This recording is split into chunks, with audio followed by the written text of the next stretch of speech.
Ipinagyabang umano ni Mrs. Lisa Marcos sa mga bisitang Congress people na kayang-kaya niyang bayaran ang Iglesia ni Cristo.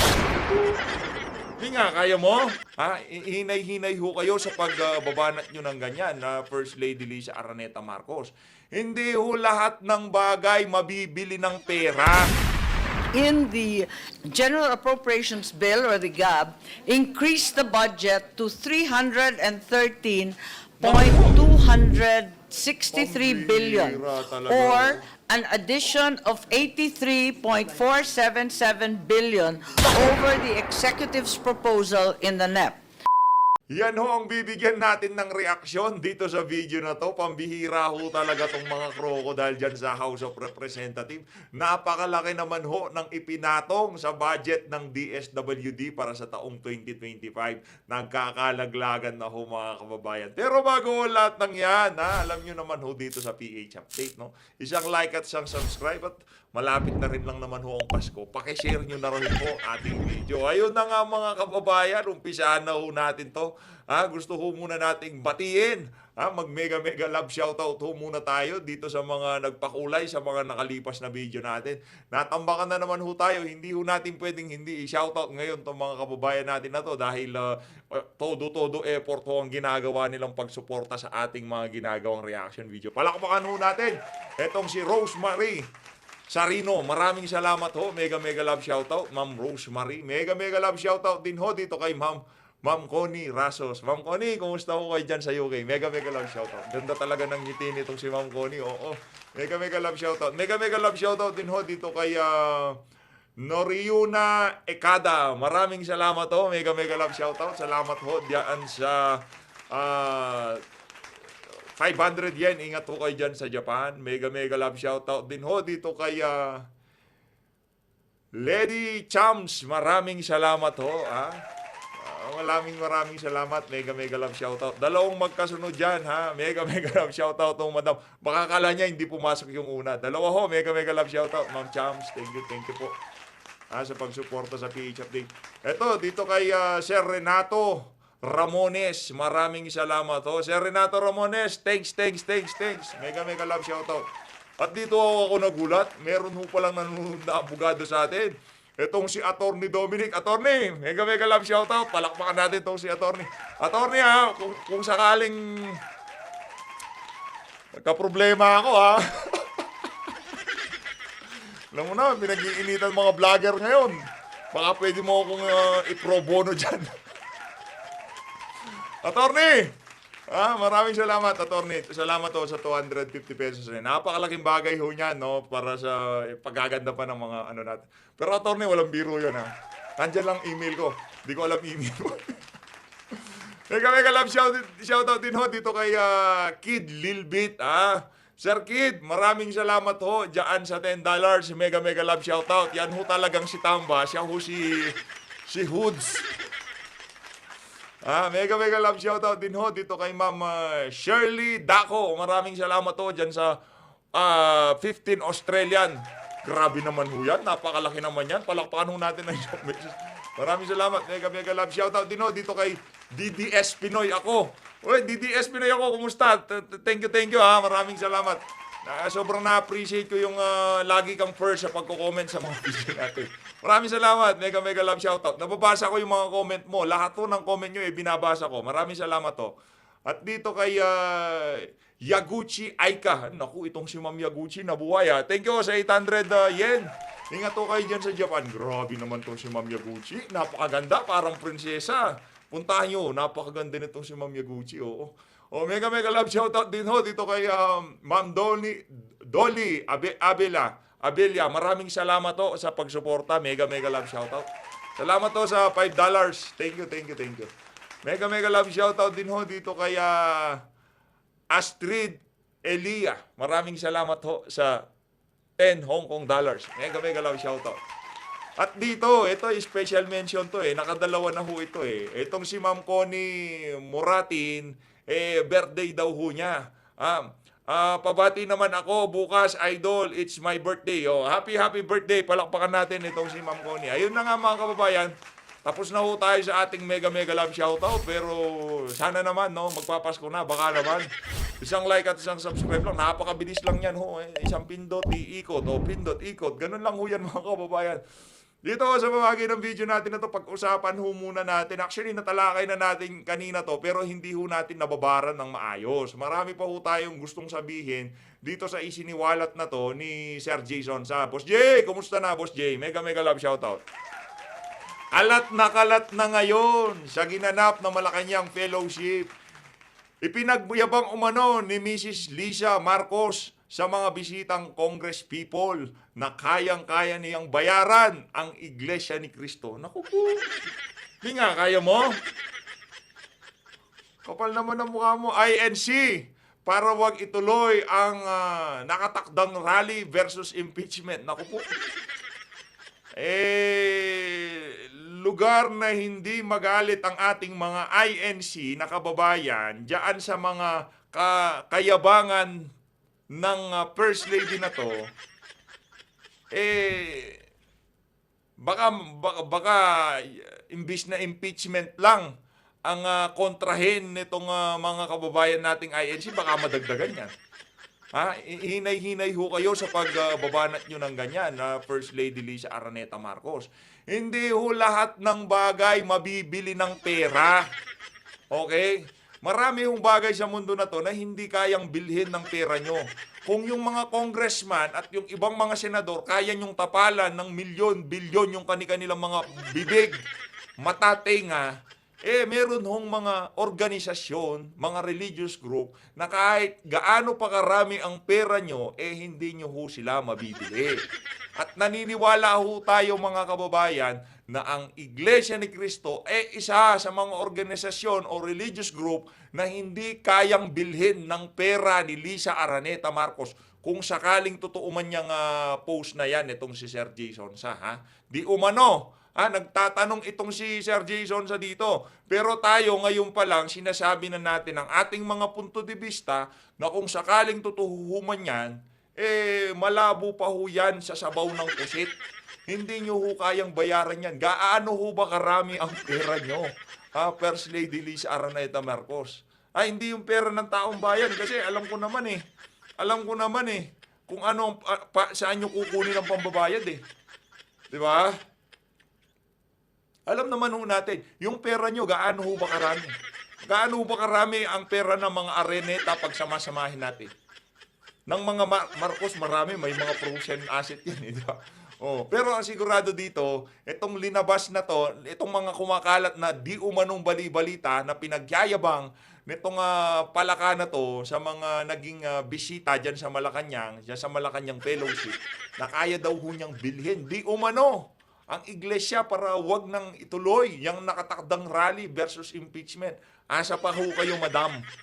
Hindi, merong mga bagay sa mundo na to na kahit paano nating ipagpilitan sa ayaw sa gusto natin, matutuloy yan.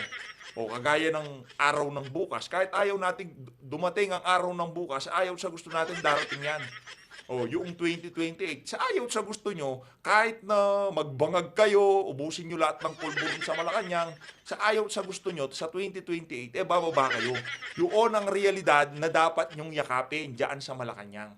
Sa ayaw sa gusto nyo, mangyayari ang mga bagay-bagay. At ang rally na yan, ng mga kababayan nating INC, sa ayaw sa gusto nyo, hindi nyo mabibili ang pera ng pera. Parang umaga yan, na sa ayaw sa gusto nyo, sisikat. Wow, heavy naman, Tiang Lisa. Is this true, Mrs. ng President? Parang nakakaloko itong si Lisa Marcos sa iglesia. Ano? Naliliitan ka sa INC, madam. Naku. Nung nabalitaan ho natin ang galaw ng INC na yan, yung respeto natin diyan sa mga leader nila at sa kanilang tayo, sa kanilang paninindigan. Ganito lang ho kalaki noon Malaki na. Kasi doon sa ibang mga religious group, ganyan lang yung respeto. Sa ganito, ngayon ganito na ho kalaki. Ibang klase ho, talagang nakakabilib. Hindi lang naman ho tayo. Marami dyan sa comment section, hindi iglesia yung mga yan, pero napabilib sila doon sa galaw na yon ng Iglesia ni Cristo. Ano pa ho bang meron tayo dito? Ano pa ho bang meron tayo? Ayun, ito hong matindi dyan. Itong si Ace Barbers. Ito, panigurado, ano na naman to, issue na naman ito. Pagka pinag-uusapan talaga tong Quadcom na to, medyo nakikiliti ako ng konti. Ito, former President Rodrigo Duterte will no longer be invited to the next hearing of the House Quad Committee investigating the bloody drug war of his administration. A ranking lawmaker said. O, nangyari? Wala na. Ang ganda na lang. Bumahag tong si Barbers eh. Kasi yung tipping point, yung kumbaga yung sukdulan ng kanilang inis dito sa mga vlogger, hindi tayo kasali doon. Mahal tayo ni Barber. Yung kumbaga yung pinakadulo, ika nga, kung saan napundi. Napundi itong si Barbers. Nung dumalo itong si dating Pangulong Rodrigo Duterte dyan sa Quadcom, doon na ho talaga naging intense yung birada ng mga vlogger. Hindi, nagre-react lang naman tayo. Ito naman si Barbers. Ano lang naman mantakin mo. Gagawin mong resource person, mga bangag, mga self-confess, mga convict, mga politikong nakaladkad ang pangalan sa pinagbabawal. Yan yung kinagagalit mo. Pagka iniisa-isa namin yung mga resource person nyo. At yung iba naman mga congressman, ang matindi ho dito mga kababayan, nagbe-betting process sila. Kung sino mga uupo dyan sa Quadcom. Hoy, shout out dito kay Dan Fernandez at dito kay Atrasabande. Ayun na nga, umahaba masyado tong ating introduction. Rekta na ho tayo. Dito kay Senator Amy Marcos. Ano to? Ba't meron ganito dito? Teka lang mo ba't meron ganito dito? Ayun. Ganun naman ho pala yun. Okay. Rekta na ho tayo dito kay Senator Amy. Pakinggan ho natin kung anong mga dahilan kung bakit biglang tumaas, biglang naging bundat ang budget ng DSWD. Nung dumaan dyan sa House of Representatives. Kasi yung proposed budget, merong certain amount. Tapos noong pinadala na sa Senado yung budget, nag-iba na ho. Diba? Nag-iba na ho, biglang lumaki. Kailangan Ikaw naman, Senator Amy, parang hindi mo naman alam. Kailangan yan sa susunod na eleksyon. Eto ho, game na. Yes, they are. You may now proceed, Senator Marcos. Thank you very much. And tonight, I sponsor the proposed 2025 budget of the Department of Social Welfare and Development, the DSWD, including its attached and supervised agencies. Under the 2025 NEP, the proposed budget stands at 229.787 billion and is, in fact, 18 billion lower than the agency's budget last year. The House of Representatives, in the General Appropriations Bill, or the GAB, increased the budget to 313.263 billion, or an addition of 83.477 billion over the executive's proposal in the NEP. On the other hand, Madam, ba't ganon? Di ba? Pagkagaling executive yan, yun lang talagang, kumbaga kinumpute na nila, para sa ganito, para sa ganyan. Yun na nga, di ba? Yung ano ba yun? Yung NEP, yung NEP ho, di ba? Yung National Expenditure Program, nakalagay na dun Binigay dyan sa House of Representatives. Pagdala dyan sa Senado, biglang lumaki ng ganong kalaki. Naku, may problema tayo dyan. Baka yung mga naglagay ng pondo na yan, sila lang pwedeng mamigay niyan. Senator Amy, kaya kung ako sa inyo, pagdating ng BICAM, aregluhin nyo yan. Dapat kayo din makapamigay ng ayuda. your committee in the Senate has proposed an increase of the NEP of 3.9 billion, at the same time, a decrease of the House budget by 79.404 billion from the GAB. The 3.9 billion increase from the NEP is composed of the congressional amendment for 3.4 billion in sustainable livelihood and the Senate increase of 500 million for the Quick Response Fund. Those are the salient points in the committee's report. Thank you, Senator Marcos. The first to interpolate is Senator, where is he? Game. Peter. Next to interpolate, our sponsor is Senator Lauren Legarda. I move that she be recognized. Senator Legarda is recognized to interpolate. Thank you, Mr. President. I'm here to, first, to support the budget of the DSWD and to just ask some clarificatory questions, knowing that there are many challenges in its implementation. We know that from the past years, the allocation for the assistance to individuals in crisis situation, or AICS, has increased incredibly. But those implementing it on the ground have not increased. I am aware that there are limited number of special disbursing officers. I'd like to be enlightened on these number. An option suggested by the DSWD is to request the DBM, and they have already, to act favorably on the request for the creation of additional permanent positions, totaling to more than 6,000 permanent positions. We know that the funds are allocated annually. We know that there's a need because of more than 20 typhoons a year, and even if there are typhoons, earthquakes, and all the problems, but the reason given to us when we try to follow up, because LGUs also follow up with us, is the credit limit of the special disbursing officer has been met, or there is a limit to the number of special disbursing officers who are in plantilla position. So my question is the increase in the plantilla positions of those implementing the AICS aligned with the increase of the pie in our allocation for AICS in the past several years, if not decades? Because I've been here since 98. At that time, there was no AICS. Even 2004, even 2010. But we lawmakers keep on increasing, just like Dole Tupad and the DSWD AICS, because it's really helpful. And at least in the implementation I see, and I want to commend the DSWD, the people are really hardworking. There is zero corruption, for as long as I know, for those where I attend, and I can see there are payout masters. But the problem really is, and I've called the secretary about this, and I'm not blaming any DSWD, it may be deemed slow, maybe it may be called inefficient only because of the credit limit of special disbursing officers. So, my question is, what do we do while the DBM has not accepted or acted on the more than 6,000 additional plantilla positions that are needed to be able to implement just this one program of government? Thank you. In truth, the requests have been ignored by DBM.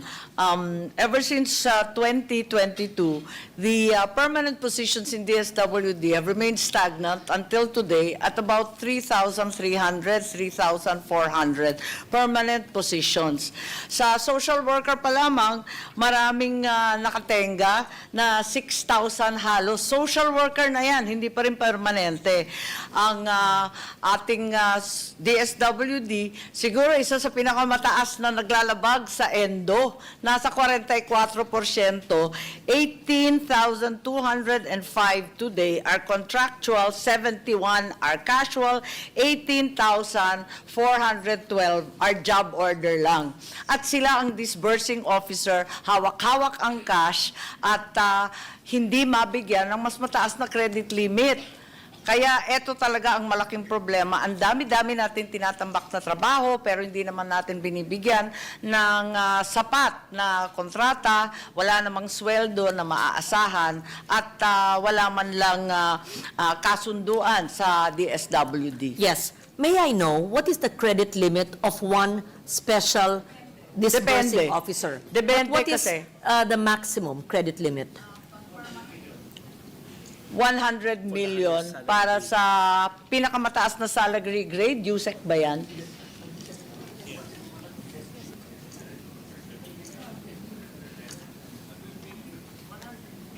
That's very high. That's very big. Yes, that's correct. SG 30, that's USEC level, and that's 100 million. But we know the USECs do not do the payouts and they don't they don't act as disbursing officers. So my question is, perhaps, just so that we know, how many disbursing officers are there in one region? And what is the salary grade of these disbursing officers? And how do we increase them? I know that there is a 6,300 request for DBM. I know that DBM will not be able to fund the plantilla positions at the 600. Iba-iba kasi yung disbursing officers sa iba't ibang region, iba-iba yung numero, depende sa laki. At alam natin kapag Metro Manila o Region 4A, talagang napakalaki. Ganon din yung Region 7, pagkalaki-laki. So iba-iba rin ang number of employees, iba-iba rin yung kanilang disbursement allowance, depende sa kanilang salary grade. Sabi nga, yung USEC nasa SG 30, pagkatapos yung RD nasa SG 28. So iba-iba rin.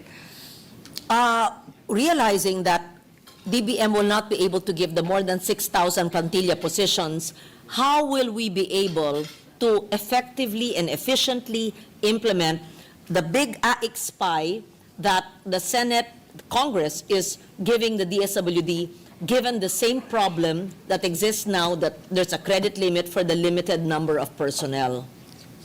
Yes, the effort really is, right now, kung maaari, ang ginagawa nila, may cash sharing sila na fina-farm out na sa land bank. At nag-umpisa na ito sa Region 4A at saka sa Region 3 kasi hindi na nga kinakaya ng taga-DSWD dahil labis-labis na nga ang laki ng pondo at napakaraming beneficiary.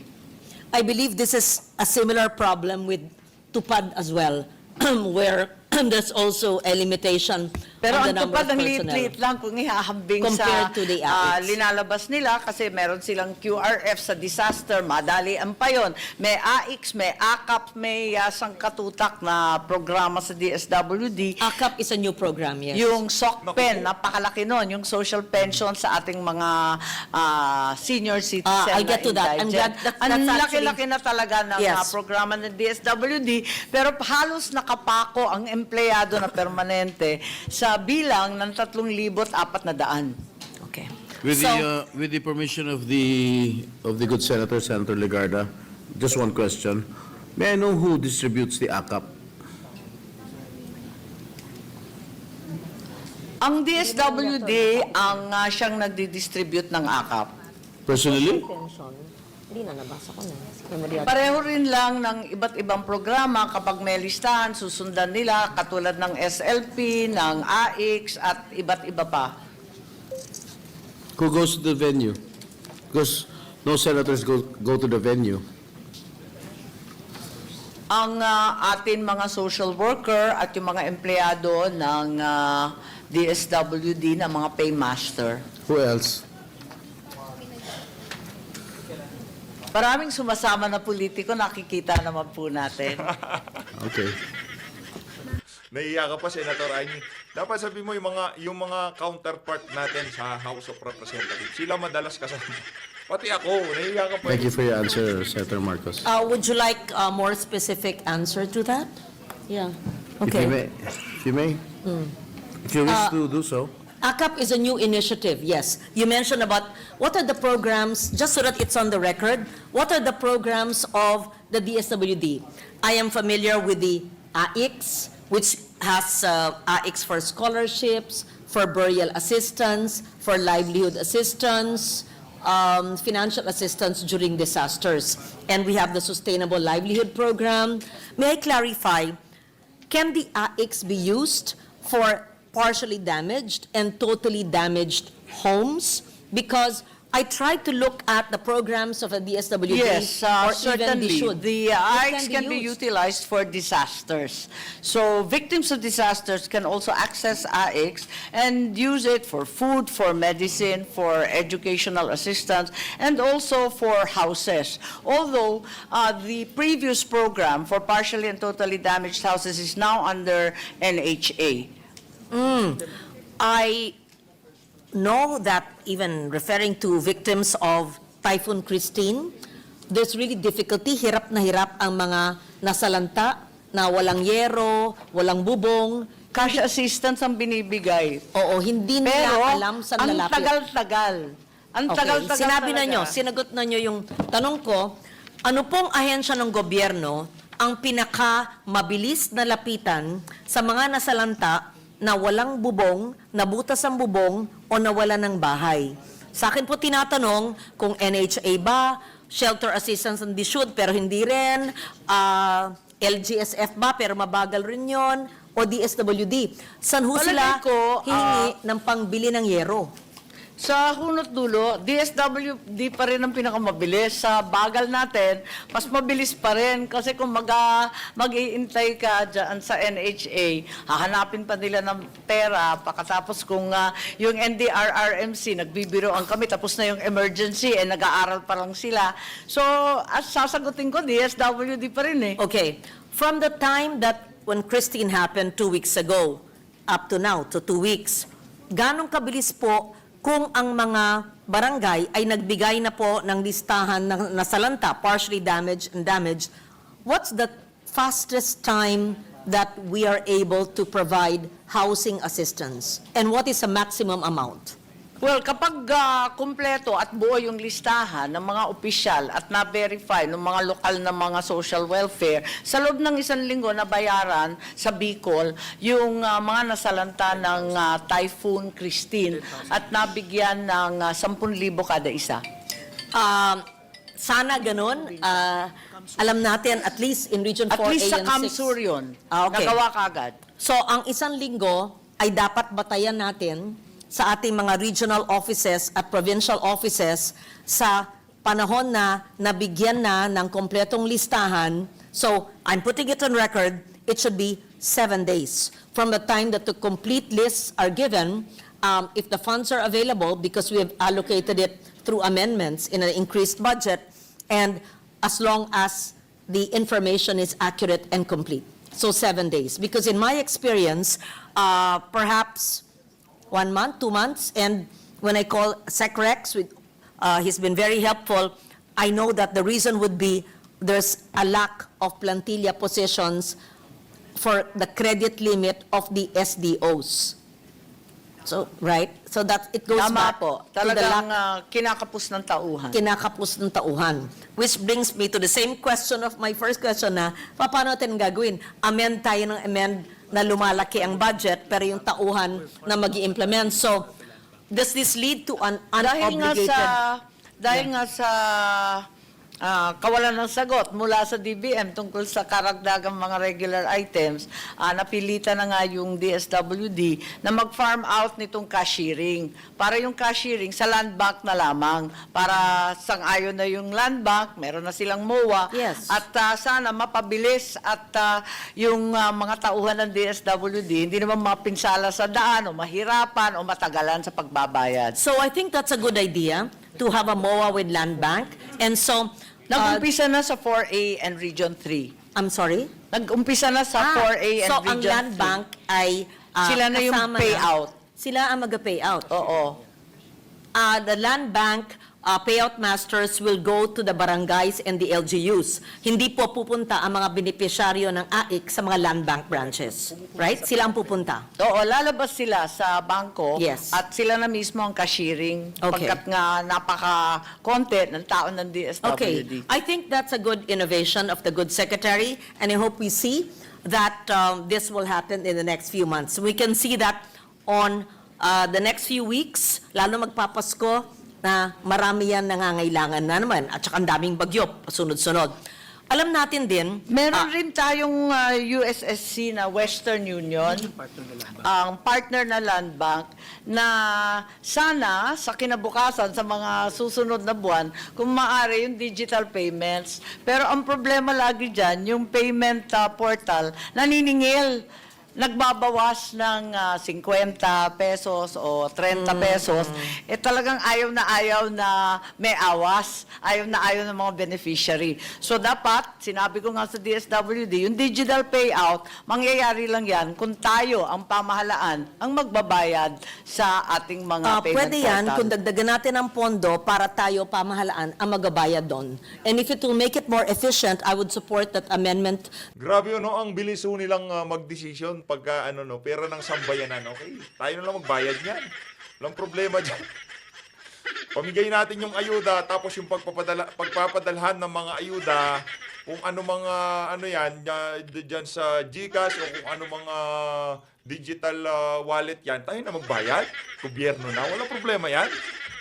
To the budget or a special provision that a special portal could be used. So, the innovation of MOA with Land Bank, that's good. The special portal, yes, and I would be amenable, even if there's a bit of a charge. Of course, any service has a charge, as long as it would not come from the AIX.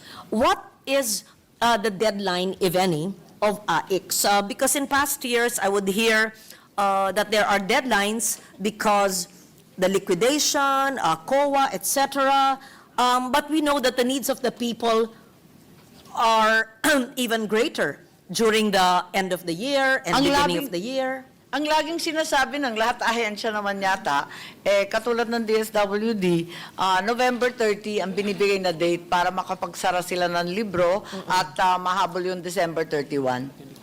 Sa So ibig liquidation sabihin po, ng department. Ang ibig sabihin po, November 30, wala nang payout ng AIX. Paano na yung mga nag-submit ng na Christine o itong na Pepito? Tapos, hindi na abutan ng November 30 deadline, mag-aantay po sila hanggang sa bagong taon. Pagkatapos po ng bagong taon. Miski sa probinsya. Ang maaring mangyari, pagkatapos ng November 30, pupunta na yung mga beneficiary, hinahakot na lamang ng DSWD at dinadala sa mga opisina. Doon sila pwedeng bayaran on-site, on DSWD site.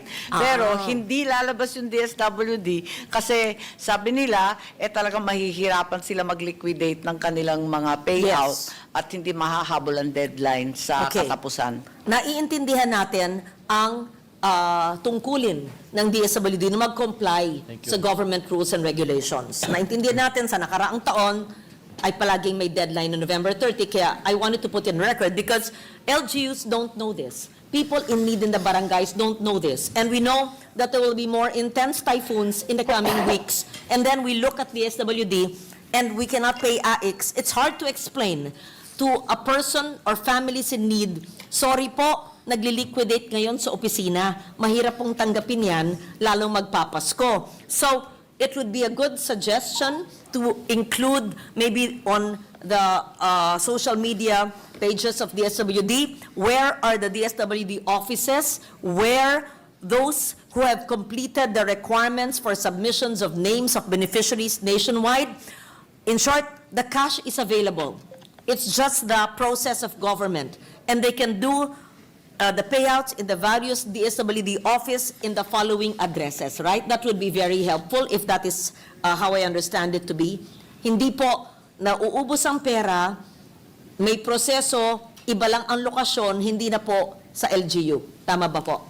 Oo, yun po ang nangyari kasi tulad nga ng sinasabi po ninyo, talagang halimbawa, yung bagyong Odette, December 22, magpapasko na. Alam nga naman sabihin natin, serado na ang takilya, hindi na No, pwede that's magbayad, right. wala na kaming Correct. I kahadero remember dito. Odette.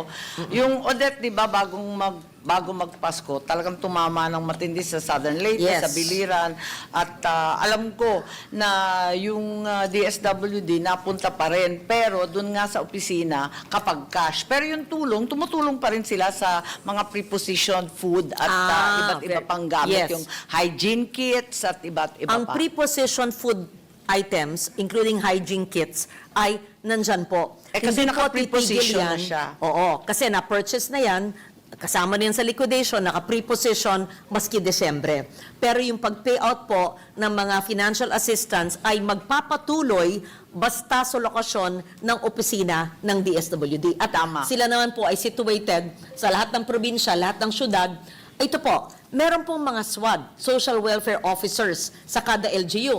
Hindi po yan DSWD staff. So, Mga LGU staff it will be yan. LGU. So we're referring, kasi baka ma-confuse lang tao, so I have to put it on record, hindi po ito sa mga SWAD. Ito po sa DSWD Regional, Provincial, District Offices. Right? Dadagsa naman po.